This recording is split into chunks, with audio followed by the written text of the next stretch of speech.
ඉතින් මේ දවස්වල මේ නිතරම ඇහෙන වචනයක් නේ කජ්ජයි කජ්ජගේ පුතයි නේද කජ්ජගේ වයිෆුයි එක එක නිවුස් මවනවා.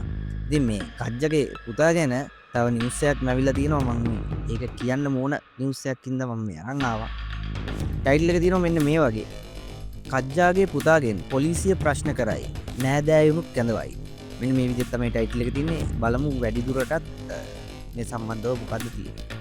2012 වර්ෂයේදී ඝාතනයට ලක් වූ රග්බි ක්‍රීඩක වසීම් තාඩුජීන්ගේ මෝටර් රථය පිටුපසින් පැමිණි වාහනය ආසන්නයේ මිද්දෙනියේ කජ්ජා නොහොත් අරුණ විධානගමගේ සිටි බවට ඔහුගේ බිරිඳ විසින් සිදු කරන ලද හඳුනා ගැනීම සම්බන්ධයෙන් කජ්ජාගේ ඥාති සහ හිත මිත්‍රාදීන් ඇතුළු පිරිසකගේ ඉදිරියේදී ප්‍රකාශය ලබා ගැනීමට නියමිත බව වැඩ බලන පොලිස් මාධ්‍ය ප්‍රකාශක සහකාර පොලිස් අධිකාරී මනුර සෙනරත් මහතා ප්‍රකාශ කළා.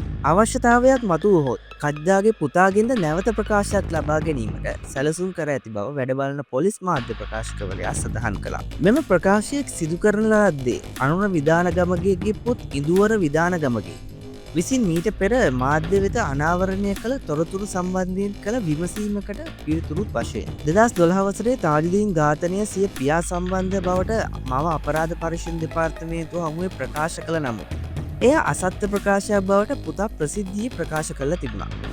වැඩබලන පොලිස් මාධ්‍ය ප්‍රකාශකවරයා වැඩිදුරටත් කියා සිටියේ කජ්ජාගේ බිරිඳගේ ප්‍රකාශය පදනම් කරගනිමින් තවදුරටත් සාක්ෂි රැස් කර ගැනීමේ කටයුතු සිදු කරමින් ඇති බවයි. මෙම ඝාතන සිද්ධිය සම්බන්ධයෙන් 2012 වසරේ සිට මේ දක්වා කාලය තුල එම මෝටර් රථය අසල සිටි පුද්ගලයා කවුරුන්ද යන්න මෙතෙක් හඳුනාගෙන නොතිබූ බැවින් අපරාධ පරීක්ෂණ දෙපාර්තමේන්තුව විසින් මේ පිළිබඳව වැඩිදුරටත් විමර්ශන කටයුතු මේ වන විට සිදු කරමින් පවතින බවද ඔහු වැඩිදුරටත් සඳහන් කළා. දැන් පාර්ශව දෙකක් තියෙනවා. කජ්ජාගේ පුතාගේ පාර්ශවය ඒ වගේම කජ්ජගේ මේ වයිෆ්ගේ පාර්ශවය නේද? දැන් ඉතින් එක පාර්ශවයක් එකක් කියනවා තව පාර්ශවයක් තව එකක් කියනවා.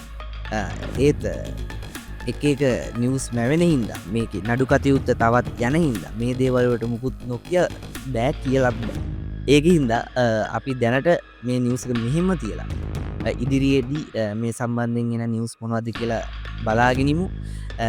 ඉදිරියට එන නිවුස් අනිවාර්යෙන් LK+ එකකින් අපි ඔයගොල්ලෝ වෙත කියනවා. ඒකින්ද අනිවාර්යෙන් subscribe කරලා තියාගන්න. ඒ වගේම bell icon එකත් අනිවාර්යෙන්ම click කරලා තියාගන්න. හැමදෙම දැක ගන්න මායිමේ එහාලවක හොඳ දේවල් අරගන්න සිරුවෙන්